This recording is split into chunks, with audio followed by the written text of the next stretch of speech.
We continue third down. We're going to talk right now what a lot of people are talking about, I would say, actually. If you've seen the Spot video game that's out, Call of Duty Black Ops, you've seen it. Kobe Bryant has an assault rifle in it. I know the first time I saw it, I was taken aback. I was genuinely shocked at what I was watching. That was just my opinion. But, Monty, do you have a problem with the ad? It was jaw-dropping for me. Like, the first time I saw it, I was just shocked to see Kobe Bryant in the ad and then shooting the grenades off. I was like, okay, no big deal, because I was familiar with the game but had not actually seen it. Then I went to my buddy's house a couple of days ago, watched a few throats get slashed, although he did get to kill Fidel Castro, which I guess is something that people think is cool. Wait, Kobe did? Oh, no, just that's what the game has him doing. I'm blown. I was just, the reason I guess more than anything that I was floored and bothered by his presence in that commercial, where is the David Stern 10 years ago that popped up when Allen Iverson made a rap album? Because if we're really talking about what's problematic and destructive, they pushed 6 million copies of this video game, as I understand it, thus far. And all we're doing is shooting and killing people. And I want to point out, if you haven't seen the ad, I guess maybe it's important. The idea of this ad is to show that everybody has an inner soldier. Inner soldier. And so they show it's not just Kobe in it. It's also like it's a woman that is just a businesswoman. Jimmy Kimmel. And Jimmy Kimmel's in it. And so they're just a variety of people that are in video game and display. We got to make up our mind, though, because it was not that long ago that Kellen Winslow got taken to the woodshed for calling himself a soldier, and now suddenly there's a soldier in all of us. The hypocrisy on this is so big. It's not, I guess my problem is not so much with Kobe Bryant as a person, but in the way all of this is taken in our totality of confusion about, basically, it's about who does the shooting and who gets shot about whether we're mad. There's no principle here. Oh, I get it. Well, the other shoe hasn't dropped yet, and I'm talking about the commissioner's shoe on Kobe's backside. I don't think it will. Oh, I do. You don't think it would happen by now? I don't think so yet, because this qualifies as the all-time, what were you thinking? Does Kobe Bryant really need this money this badly? I mean, doesn't he have a couple of daughters the last time I checked? But it's the coolest thing he's ever done, and I think that's a big reason why he did. But remember, he is smiling while wielding an assault rifle in combat, while we have troops overseas at this moment doing the same thing for real in combat. It's completely out of bounds for a Kobe Bryant who I thought had completely rehabilitated his image after Eagle, Colorado.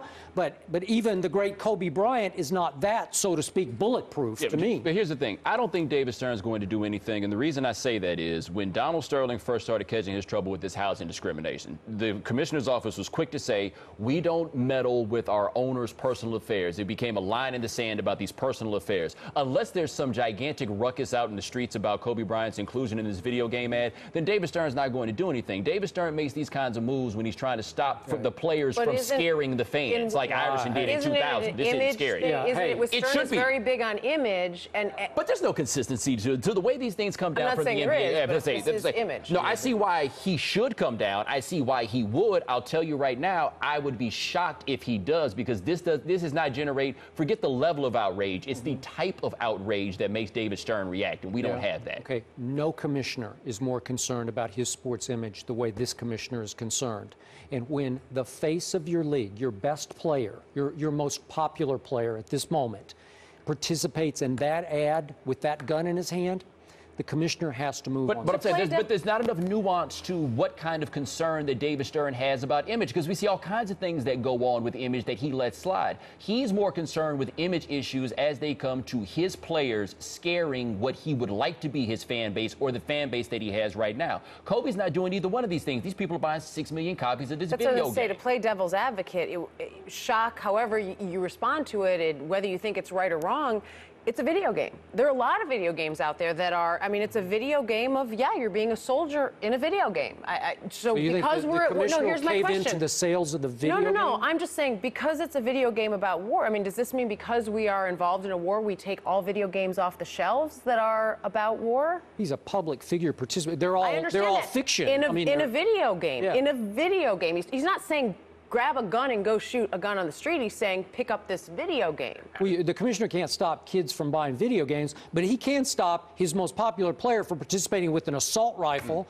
And you, of all people, I would think would take this dear to your heart. No, but Skip, what I'm saying is, it is a video game. Video games have existed for years that show things that you shouldn't be doing in real life, and you are doing in a video game instead. Okay, Does but that they're make all it wrong? fictional characters. Right, but hold on, forget fictional characters. But you're the real person playing it. You It's tell me still a this. real person If Kobe playing. Bryant walked up to somebody, opened up their car, pulled them out, and shot them like in Grand Theft Auto, do you think that this commercial would still be on the air? Do you think David Stern would have let it slide this far? Absolutely not. It's not about the violence. It's about the type of violence. And I put it like this. This commercial didn't just come on yesterday. It didn't just come on the day before. David Stern has seen this commercial. It's been out there for a long time. Nothing is going to happen. But I'm telling you now, if it was Grand Theft Auto 57, this thing would be off the air right now. I don't know anything about Grand Auto. 56. No, well, I think what you're saying is it depends. What you said originally, who is getting shot? Right, Grand Theft Auto is street violence. They would have pulled that off the air. Somehow war violence is okay. Why? That doesn't scare people. Street violence scares the NBA's fan base, or the ones that David Stern is trying to appease by stopping guys from arguing with refs. This is classic NBA hypocrisy. Well, I'm offended by it, and I'm pretty sure a bunch of NBA fans will be offended by it.